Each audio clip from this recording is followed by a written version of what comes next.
3, colon cancer. Ilang taon na lang ba ang itatagal ko? With the proper treatment, at least 5 years. Alam mo, lahat pala ng kalalakihan dito, nagtatrabaho sa minahan ni Kuya. Pero pag kinamusta ko naman kung kamusta sila doon, wala silang sinasabi about it. Hindi kasi solusyon yung pinaplano ni Norman. Napapatayin niya si Boss Marcos. Alam niyo, sa ayaw at gusto natin, si Boss Marcos lang ang bumubuhay sa mga taga rito. Basta ako, hindi na po ako papayag ng ganun. Ayoko nang aapihin nila ako ulit. Alam mo, tama si Kuya Norman eh. Dapat talaga, lumaban tayo. Oh, kamusta yung free check-up mo sa bayan? Nakakapagod, pero ang daming kailangan gamutin. Tumutulong ka nga sa ibang tao. Paano ka mabubuhay? Paano ka kakain kung wala kang pera? Pwede naman akong tumira dito, Kuya, diba? Hindi mo naman ako gugutumin, diba? Siyempre, hindi. Oh, edi ayun na yung sagot. Okay, sige. Mabuti pa, magluto na muna tayo. Nagugutom na ako eh. Ako rin. Magbibihis lang ako. Oh, sige. Basta...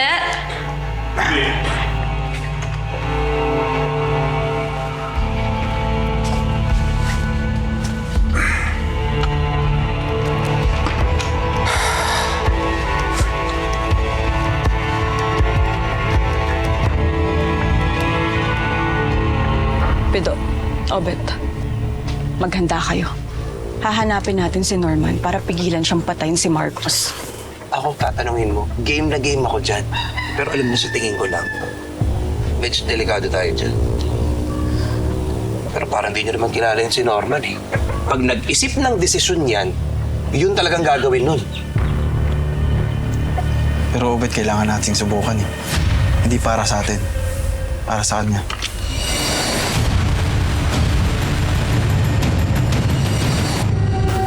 Tama. At kung sakaling matalo ni Norman si Marcos, gaganti yun. Hindi lang tayong papatayin nun, kundi lahat ng tao dito sa Bayang Pag-asa.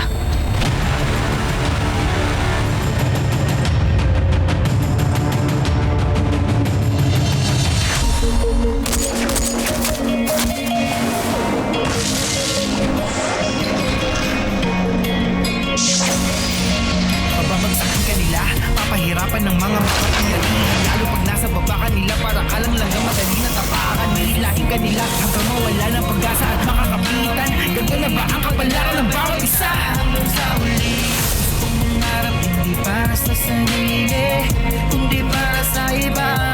Kahit mahirapan na dulo sa lipunan, puro sabihin, pinipilit ko pa rin naabuti.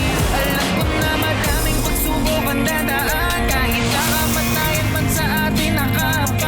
Kaya di ka mababayaan, ipaglaban, hahawakan ang kamay. Ako'y maninindigan para sa lahat, kahit ngayon ko na siya ay magulang. Di mabibigyan, di tumigilan, pinalaman ko pa rin ang damakas. Hindi ko rin susuko lahat, kahit na walang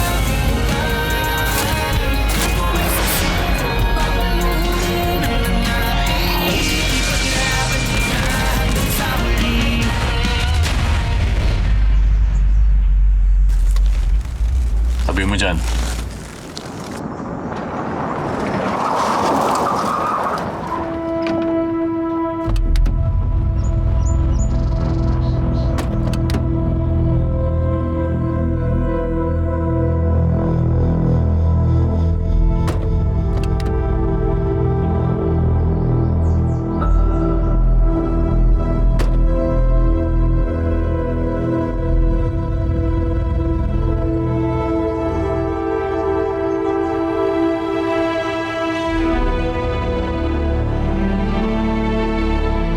Hindi ko rin sila masisisi kung bakit pinipilit nilang angkinin ang ganda mo. Pero kahit ano pang gawin nilang pagpapabagsak sa akin, hanggat hindi binubuksan ni Satanas ang pintuan ng impyerno para sa akin, walang makakaagaw sa iyo, Rosario.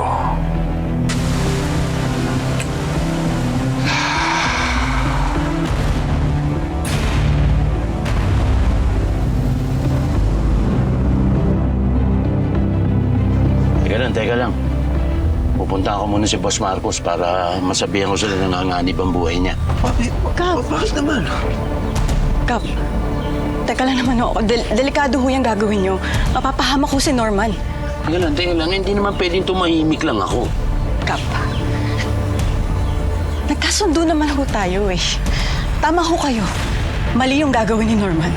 Pero bigyan ho kami ng pagkakataong hanapin siya para pigilan. Kap, tama si Jane. Hindi naman namin pwedeng hayaan na lang si Norman na mapahamak. Abi, alam niyo po, higit pa sa kapatid ang turing ko kay Norman. Abi, parang awa niyo na, bigyan niyo na sa amin ito.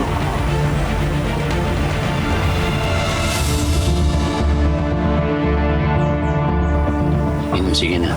Naiintindihan ko naman kayo. Pupunta na ako sa barangay para maihanda ko yung mga tanod ko at masabihan sila na kahit anong mangyari o maganap, kahanda lang kami.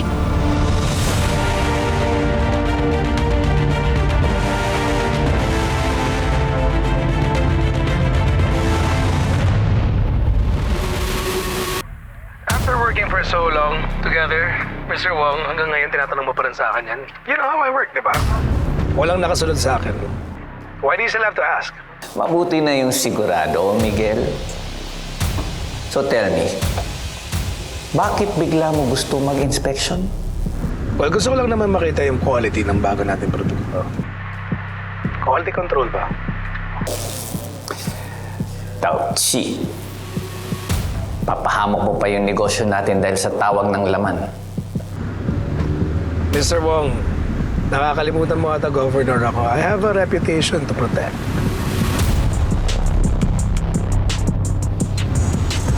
Anyway, I have to go.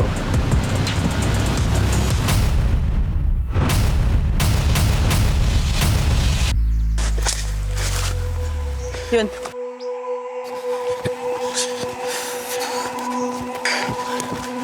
Obet.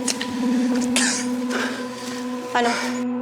Alam niyo kayong dalawa, napakatagal niyong maglakad. Kanina pa ako nag-iintay dito. Nilalamok na ako, di ba? Yan na naman kayo eh. Joke lang. Anong balita kay Norman? Punta na ako sa palengke. Ni isa, wala nakakita sa kanya. Nagtanong-tanong na ako sa mina. Wala din talaga silang alam. Nauubusan na tayo ng oras. Kapag pinatay ni Norman si Marcos, di na tayo makakalabas ng buhay dito. Jane. Hawak ni Marcos ang buong bayang Pag-asa. Saan tayo maghahanap? Hindi nyo ba naisip? Halos lahat to. Nalibot na natin. Obet. Pagod na nga ako. Ano? Obet, hindi lahat. Kung ikaw si Norman at gusto mong patayin si Marcos, saan ka pupunta?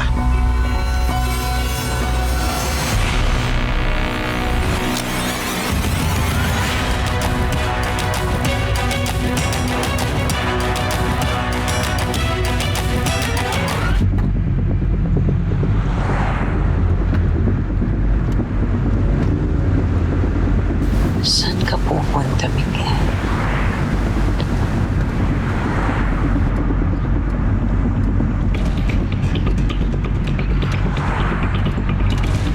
Mukhang bagong ruta to, ha? Kita mo kaya tinalo yung mga babaeng gagamitin mo sa mga trafficking.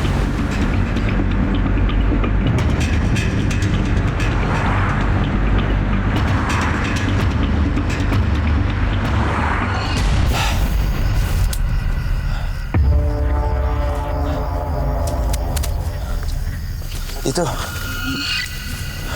Dali.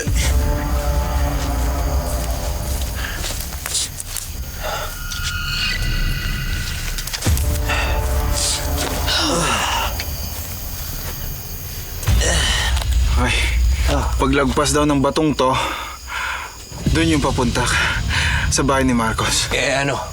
Handa na ba kayo, ha? Tanong ko lang sa inyo yan. Hindi natin alam kung ano mangyayari mamaya, ha? Kailangan natin bilisan. Kailangan natin mapigilan si Norman. Ayun lang, ha? Diba? Sana hindi pa ulit lahat.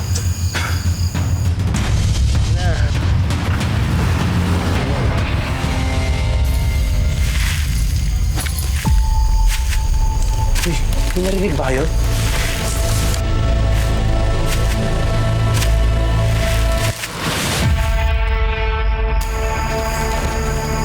Norman? Oy? Best friend?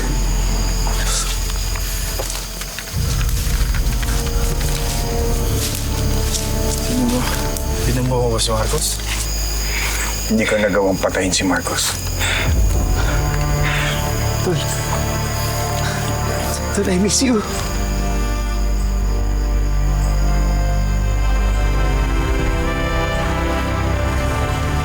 Akala namin, huli ng lahat eh. Di ba? Kasi di ba, pag may gusto ka, di ba, ang hirap mong awatin, di ba?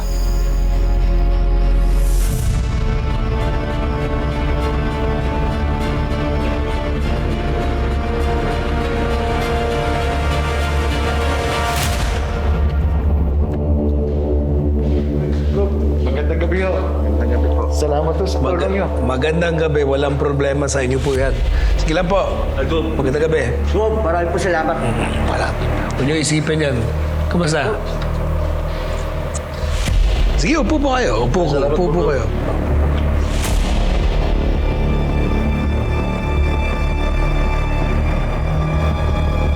Tuloy niyo lang yan. Salamat po. Good evening.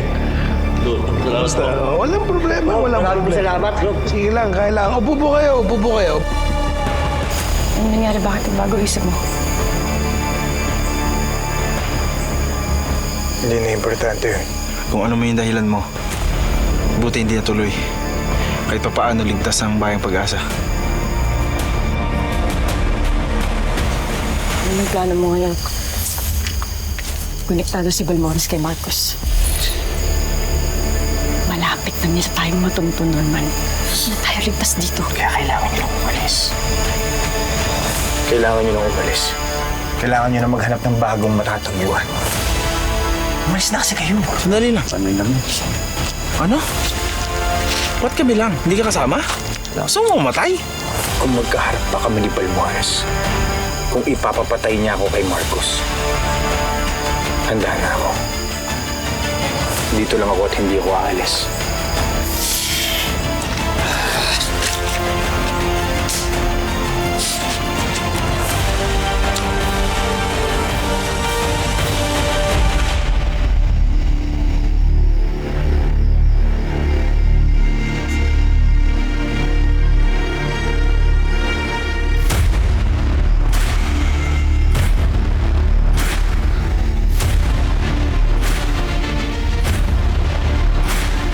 Rob, salamat po. Okay lang po kayo, ha? Tige lang.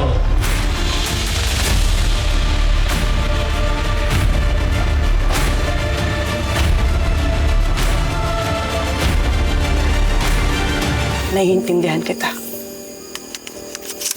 Alam kong importante sa'yo ang bayang Pag-asa.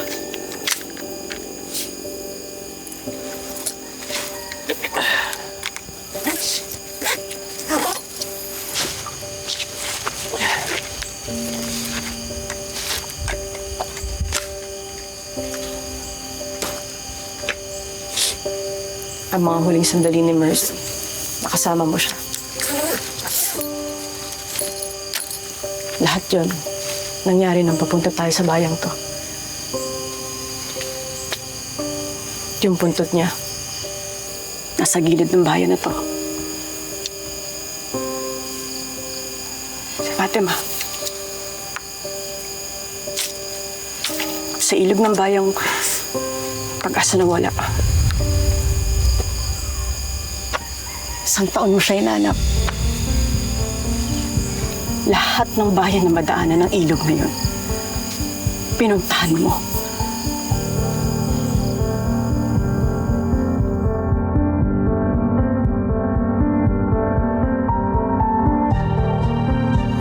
Nakaabot ka pa nga ng dagat, di ba? Pero wala pa din.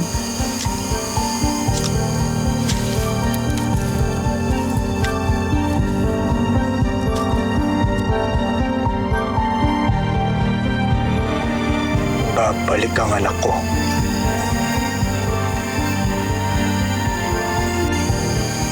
alam kung babalik pa yung anak ko.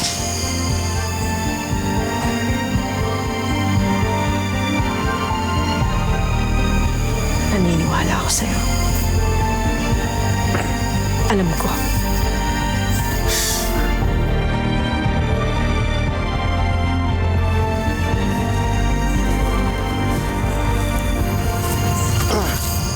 Norman, ano plano?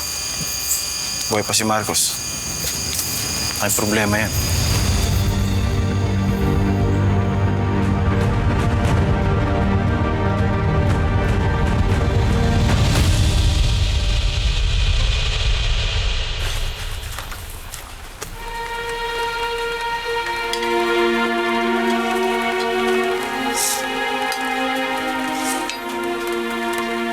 Anak, kain na.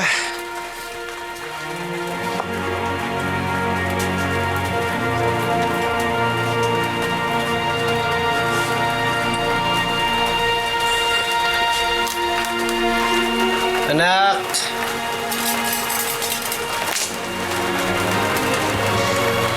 Tay.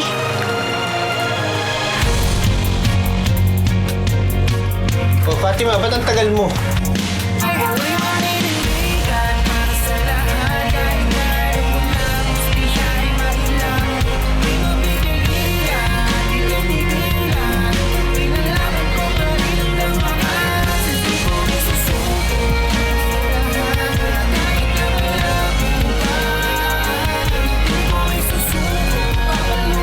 Saan siya Tay? Sakit kasi ng tuhod ko, nadapa ako kanina. Ha? Nadapa ka? Ano, okay ka lang ba? May masakit ba sa'yo? May naalala ka ba? Kompleto lahat. Lahat meron. Bubungin mo.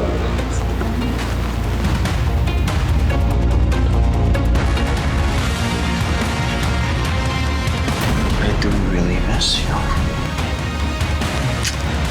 Baste, ano ka ba? Nandito yung kuya ko. Nakakahiya naman. Titirahin ko yung warehouse ni Marcos kung nasaan yung mga supply niya ng piedra.